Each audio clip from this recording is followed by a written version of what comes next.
Hello everyone. आज option expiry थी, right? सो 3 Feb 2022 की जो वीकली ऑप्शन एक्सपायरी थी बैंक निफ्टी की, तो उसे हमने बहुत एंजॉय किया आज। एंजॉय किया इन द सेंस कि जो एनालिसिस बन रहे थे, जो चार्ट बन रहा था, तो उसके बेसिस पर हमें कुछ ऐसे लगा कि अ, एक सेल्फ लर्निंग के लिए कुछ तो भी पोस्ट करना चाहिए। और जो कि हमने पोस्ट किया था, हमने ये पोस्ट किया था कि 39,000 की जो पुट है, राइट, 39,000 की पुट जो है वो आपको बाय करनी है अब वो 400। और ये जो कन्विक्शन, ये जो लॉजिक था, ये लॉजिक कुछ इतने कॉन्फिडेंस के साथ था कि मैंने एक वॉइस नोट भी आपको डाल दिया था कि अगर ये स्ट्राइक पर्टिकुलर 10 फेब की एक्सपायरी अगर 400 के ऊपर सस्टेन करती है, तो हमें उसमें बाइंग के एक अपॉर्चुनिटी दिख सकती है। मुझे आपको ये नहीं बताना कि इसका प्रीमियम कितना हो गया है या फिर उसमें क्या ऑल ऑफ सडन बाइंग आ गई, ये सेलिंग आ गई, एसएल हिट हुआ, वॉट एवर जो भी कुछ हुआ। मुझे वो एक्सप्लेन नहीं करना, मुझे ये एक्सप्लेन करना है कि उसका लॉजिक, उसका कन्विक्शन क्या था। ओके, सो बिना वक्त बर्बाद किए मैं आपको डायरेक्टली 39,000 की जो पुट है वो आपको एक बार दिखाना चाहता हूँ। सो यह है 39,000 की पुट और एक्सपायरी है 10 फेब। अब जितने भी बिगिनर ऑप्शन ट्रेडर है, ठीक है, प्रो लोग तो बहुत ही प्रो है, ठीक है, वो बताएंगे नहीं आपको, लेकिन जो बिगिनर लेवल के ऑप्शन बायर है उनको पता होना चाहिए कि ऑप्शंस में प्राइस का बिहेवियर कैसे काम करता है, प्राइस को एनालाइज कैसे करते हैं, उसमें बाइंग की अपॉर्चुनिटी कब क्रिएट होती है, कौन से लेवल के बाद क्रिएट होती है, ये हमें थोड़ा एक्सपीरियंस आने के बाद पता चलेगा, राइट? बट हमारी जो कुछ थ्योरी है, जो हमने आज तक आपको बहुत बताया कि हमारी जो ओन ऑप्शंस थ्योरी है उसके बारे में बहुत बातें की, लेकिन मैं आपको जितना हो सके उतना पॉसिबली आपको ट्राई करूंगा कि वो थ्योरी आपको समझ आए। तो फिर से चलते उस कॉल को एक बार फिर से एनालाइज करते कि उसकी कंडीशन क्या क्या थी। सो 39,000 की पुट हमने बाय करने के लिए कही थी। प्राइस क्या था उस स्ट्राइक का, वॉट एवर जो भी कुछ प्राइस होगा, बट हमने कंडीशन ये रखी थी कि उसे 400 के ऊपर सस्टेन करना है, तभी जाके उसमें बाय करेंगे, अदरवाइज बाय नहीं करेंगे, राइट? लोग पहले फिबोनाची, उसके बाद सपोर्ट रेजिस्टेंस, वॉट एवर जो भी कुछ है, उनके एनालिसिस को मेरा बहुत रिस्पेक्ट है, लेकिन स्ट्राइक में कब एंटर करना है उसकी कन्विक्शन, उसकी लॉजिक के लिए एक सर्टेन प्राइस के बाद ही हम एंटर करेंगे, राइट?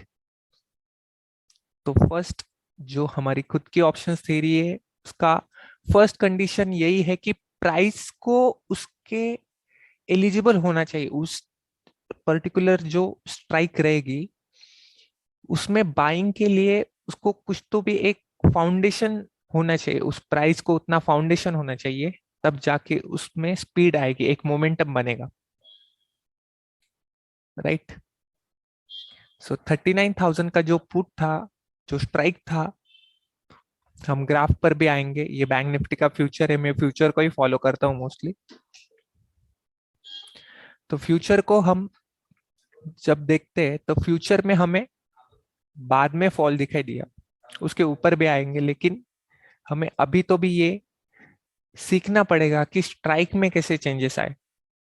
फर्स्ट कंडीशन मैंने बता दी कि उस पर्टिकुलर जो भी पर्टिकुलर स्ट्राइक रहेगी उसमें एक एलिजिबल प्राइस होनी चाहिए।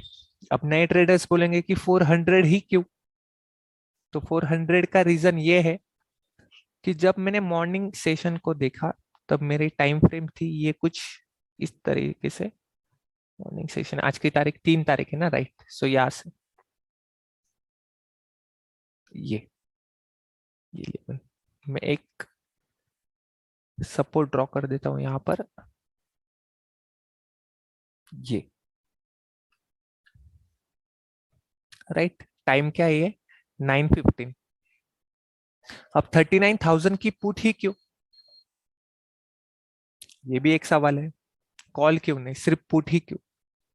तो मैंने ये रियलाइज किया कि ये जो 39,000 की जो पुट है ये ड्रॉप होना बंद हो गई है। क्यों? क्योंकि इसे एक्सपायर कब होना है? 10 फेब को एक्सपायर होना है। स्पेसिफिक अगर कोई स्ट्राइक है तो उसमें सबसे बड़ा रोल उसका एक्सपायरी ही होता है, बाद में प्राइस। और प्राइस एक्सपायरी का जो टाइम रहेगा वो, और उसके बाद आता है बिक्स का रोल। ओके, तो सबसे पहले कंडीशन ये कि 400 के ऊपर ही बाय करना है। सेकंड कंडीशन ये कि टाइम टू एक्सपायरी ज्यादा है। थर्ड कंडीशन ये कि अगर कोई स्ट्राइक, उस स्ट्राइक को एक्सपायर होने के लिए नियर अबाउट 7 to 8 डेज है, और वो स्ट्राइक का premium near about 250 to 350 rupees है, तभी हमारी ऑप्शंस थ्योरी यहाँ पर एप्लीकेबल होगी। अदरवाइज वो थ्योरी एप्लीकेबल हो नहीं सकती।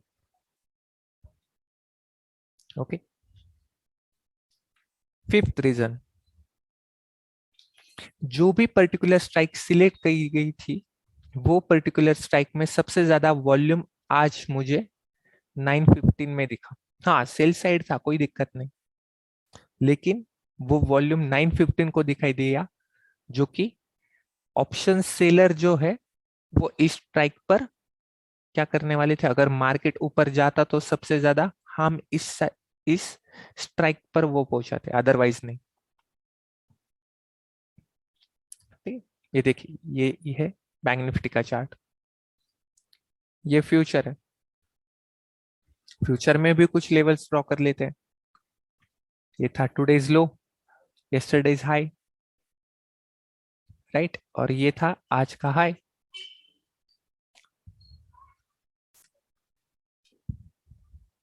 ठीक है, वीडियो काफी लंबा बनेगा क्योंकि लर्निंग भी उतनी वैल्यूएबल है। तो मैंने जो फर्स्ट 30 मिनट्स को मैं फॉलो करता हूँ नाउडेज, तब जाके कुछ तो अच्छा एज आया है उसमें। और भी कुछ प्रैक्टिस करने के लिए बहुत टाइम लगेगा, मैं भी एक बिगिनर ही हूँ। सो 9:45 तक जो भी कैंडल बनी थी उसका लो और हाई जो भी था मैंने वो मार्क कर लिया। तो मेरे पास तो एक रेंज बन गई, बट रेंज काफी बड़ी थी, ऑलमोस्ट 39,900 का हाई और 38,900 का हाई, राइट। सो मतलब मार्केट का जो फर्स्ट हाफ आवर था वो ऑलमोस्ट 1,000 पॉइंट्स के बीच में था। तो अब ये फर्स्ट 30 मिनट्स हो गए हैं, और हाई और लो के बीच अगर 1,000 पॉइंट्स का गैप है, इसका मतलब मार्केट में आफ्टरनून सेशन तक कुछ तो भी मूवमेंट आने वाला नहीं है, राइट ना।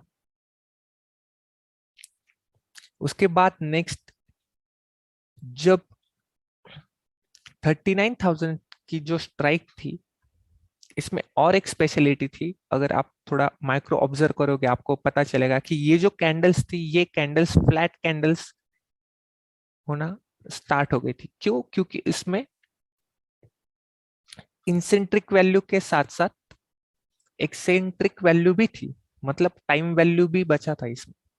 तो मार्केट कितना भी ऊपर जाता तो ये पुट का तय हो गया था कि ये सर्टन 300 के प्रीमियम्स के बिलो नहीं जाने वाला था, और इसने ऑलमोस्ट, ये देखिए यहाँ पर 273 का एक लो भी मार दिया था,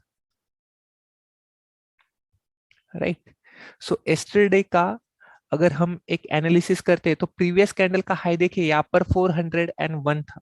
यही मेरा कन्विक्शन था कि अगर इसमें टाइम टू एक्सपायरी 7 दिन है, प्रीवियस कैंडल का जो हाई है वो अगर 400 रुपीज है, तो मेरी एंट्री 420 के बाद या फिर 410 के बाद या फिर 400 के बाद बनेगी, और स्टॉप लॉस रहेगा प्रीवियस डे की जो क्लोजिंग कैंडल है उसका लो। मैंने स्टॉप लॉस भी आपको लिखा था, देखिए मैंने बाद में जब उसने फॉल होने के लिए गया था तो मैंने यहाँ पर देखे 325 का स्टॉप लॉस, और वहां पर ये भी लिख दिया था जो कि हमारे मेहता साहब बोल के गए।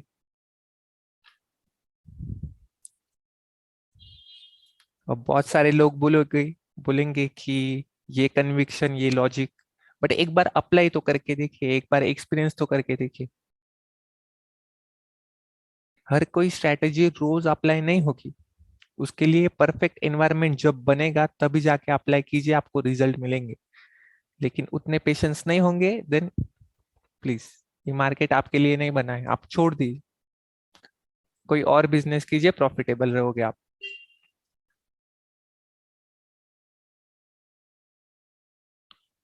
राइट। जो हमारे परम मित्र है मनीष जी, उन्होंने हमें मैसेज किया था कि 404 उसका प्रीमियम हो गया है।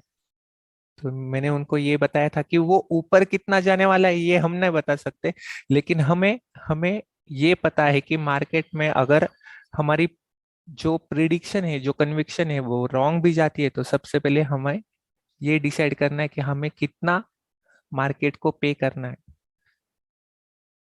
राइट ना। यहाँ पर प्रॉफिट कमाने के लिए आए हैं, लेकिन कन्विक्शन अगर गलत होती है, ठीक है, ऑप्शन बायर लूज क्यों करता है, क्योंकि वो ये सोचता है कि जाकर उसका क्या जाएगा, प्रीमियम ही जाएगा।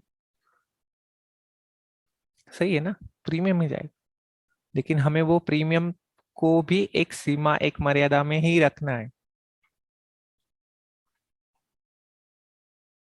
तो ये जो 325 है, ये 325 रुपीज, ये जो प्रीवियस डे का जो लो था ये मेरे कैंडल था। अगर मैं प्रीवियस डे की क्लोजिंग का जो हाई था, अगर उस पे अगर एंट्री लेता हूं तो मेरा स्टॉप लॉस उसी कैंडल का लो रहेगा। और जो कि पता चल गया था कि प्रीवियस कुछ तो 30 मिनट्स के चार, 1 2 3 4 5, ऑलमोस्ट 5 कैंडल ये उस लो को उसने टच किया ही नहीं। लेकिन जब उसने उस लो को टच कर दिया उसके बाद उसने पीछे मुड़ के देखा तक नहीं। अब बहुत सारे लोग बोलेंगे कि यहाँ पर एसएल तो हिट हो गया है। अरे भाई, एसएल तब हिट होगा ना जब उसमें एंट्री बनेगी। 404, देखिए ये कैंडल का हाई कितना है, देखिए उस कैंडल का हाई है 398 रुपीज। देखिए ये जो 12-15 को कैंडल बनी थी इसका हाई कितना है, 398। और मैंने एंट्री यहाँ पर देखिए, उसका प्राइस लिख के दिया है आपको।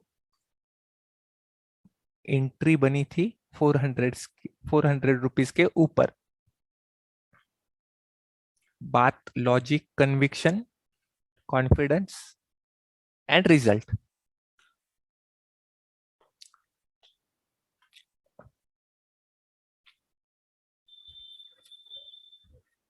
और बहुत सारे लोगों को चुल होती है कि ऑप्शन ट्रेडर है भाई, 5 मिनट में निकल जाना है, लीजिए लगा के देखिए, 5 मिनट की भी टाइम फ्रेम लगा के देखिए, कोई दिक्कत नहीं। ये एक लो बना था इसका 335 रुपीज।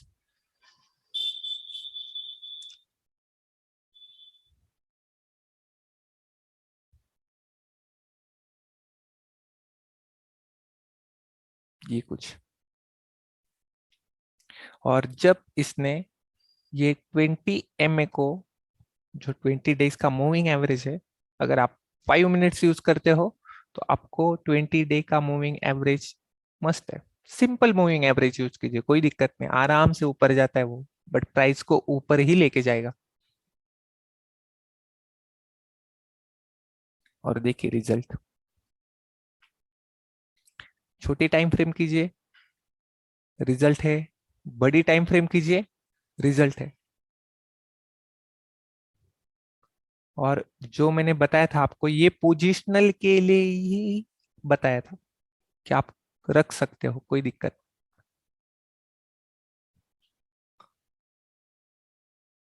लेकिन कब, जो प्रीवियस कैंडल का जो हाई था, प्रीवियस डे का क्लोजिंग की कैंडल का जो हाई था, वो कैंडल का ब्रेकआउट ही मेरा एंट्री पॉइंट बन रहा था,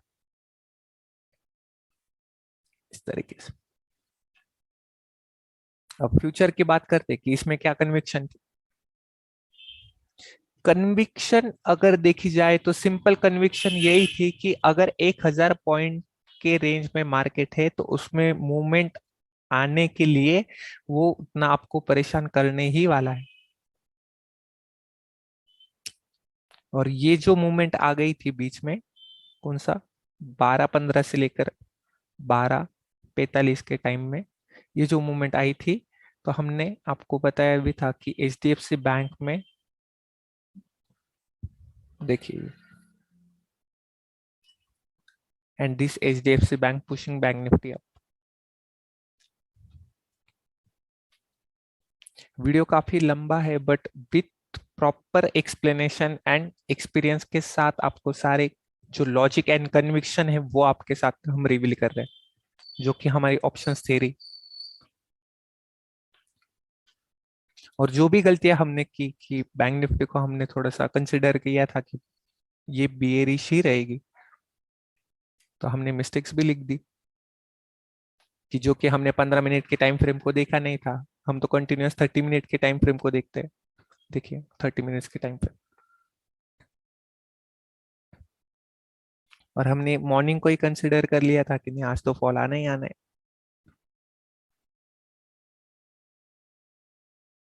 बट ये जो मूवमेंट आया था वो सिचुएशन थोड़ा पैनिक सिचुएशन था।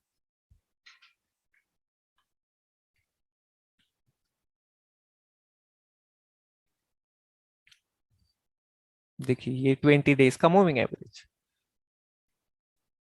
जब प्राइस ने 20 MA के ऊपर सस्टेन नहीं किया, तभी मूवमेंट आया ना। ये देखिए, ये 39,000 का पुट, यहाँ पर भी एम है, यहाँ पर भी हम मूविंग एवरेज यूज करते हैं 20 डेज।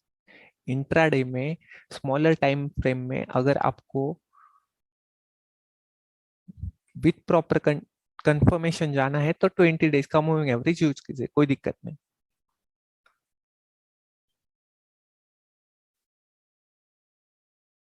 एंड रिजल्ट जो भी है वो आपके सामने है, ट्रेल करते जाइए, खींचिए।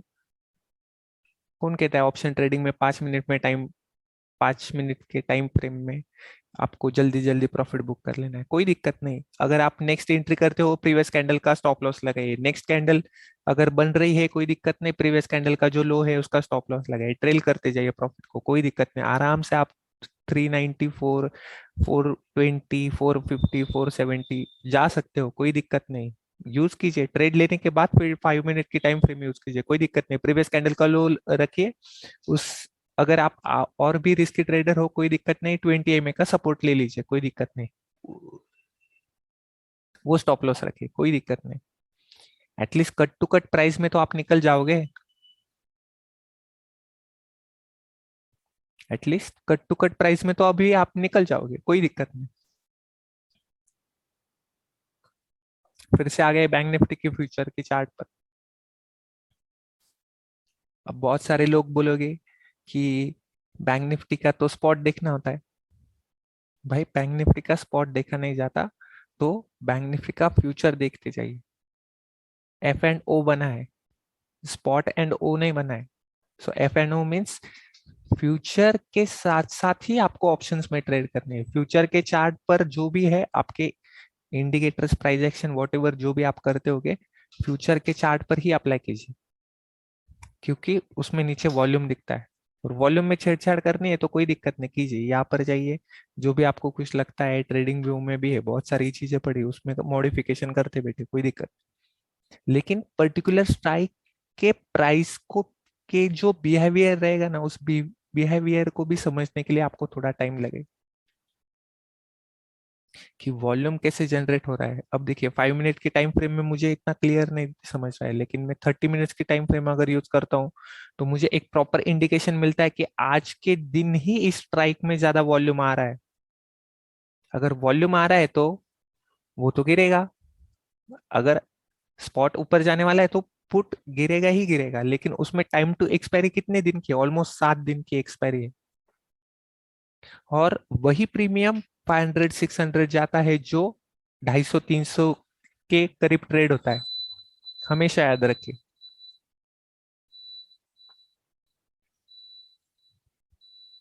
आई होप इस वीडियो से कुछ आपको नया सीखने को मिला होगा। एक अजम्पशन नहीं, लेकिन याद रखिए, अगर टाइम टू एक्सपायरी है, मूवमेंट आने वाला है, प्रीवियस डे का जो क्लोजिंग है उसका हाई पकड़िए, एंट्री लीजिए, कोई दिक्कत नहीं। और स्टॉप लॉस रखिए, उसी कैंडल का लो रखिए, कोई दिक्कत नहीं। एक तो टारगेट हिट होगा, स्टॉप लॉस हिट होगा। आप बोलोगे कि टारगेट क्या रहेगा, टारगेट यही रहेगा 20 डेज का मूविंग एवरेज, लेकिन उस मूविंग एवरेज को ब्रेक तो करने दीजिए, सस्टेन करने दीजिए प्राइस को, 20 डे के एसएमए को। और देखिए, मार्केट में कुछ परमानेंट नहीं होता, आपको डिसाइड करना है कि आपको कहाँ तक उसे ट्रेल करके लेके जाना है। स्मॉलर टाइम फ्रेम में आइए, कोई दिक्कत नहीं। ये रेड कैंडल जो थी, ये मेरा टारगेट रहता। अब कोई लोग यहाँ पर कट जाते, कोई लोग आगे कट जाते, कोई लोग उसके आगे कट जाते। मार्केट जी भर के देगा, आपको कितना लेना है आप डिसाइड कीजिए। टारगेट वगैरह ऐसा कुछ कुछ होता नहीं है मार्केट में। और जो लोग देते होंगे वो, कोई दिक्कत नहीं, उनके बारे में बात नहीं करेंगे। लर्निंग, नॉलेज, एक्सपीरियंस पर फोकस करेंगे, कॉन्फिडेंस के साथ ट्रेड करेंगे। और जबकि मेरी रिस्क डिसाइड हो गई है तो मार्केट को मुझे पैसे देने ही देने। जिनकी रिस्क डिसाइड नहीं होती, फिर उनको उनको हर दिन एक नया लेसन सीखने को मिलता है, जो कि लॉस उनको पड़ाता है। ओके, बहुत छोटी फैमिली है हमारी, बहुत बड़ी फैमिली नहीं, बहुत छोटी फैमिली है, बहुत छोटी फैमिली। और जो भी मैंने लिखा था ना कि टेलीग्राम पर इतने चैनल है, वो चैनल है, मैं ये क्यों बोल रहा हूँ, क्योंकि एक कॉन्फिडेंस जब आ जाता है ना, और जब मैं देखता हूँ बाकी लोगों को गलत पढ़ते हुए, तो दिल से बुरा लगता है वो, कि नहीं। ठीक है, अगर आप किसी स्टूडेंट से 10,000 20,000 50,000 अगर ले रहे हो तो उसको ये तो भी समझाना चाहिए कि स्ट्राइक सिलेक्शन क्या होता है, प्राइस का बिहेवियर क्या होता है, एमए कैसे काम करते हैं। अगर एक एक मूविंग एवरेज में अगर बताना चाहूँ तो एटलीस्ट पूरा एक दिन लग जाएगा एक मूविंग एवरेज के लिए। ये एक्सपीरियंस से मैंने गेन किया है, ये गूगल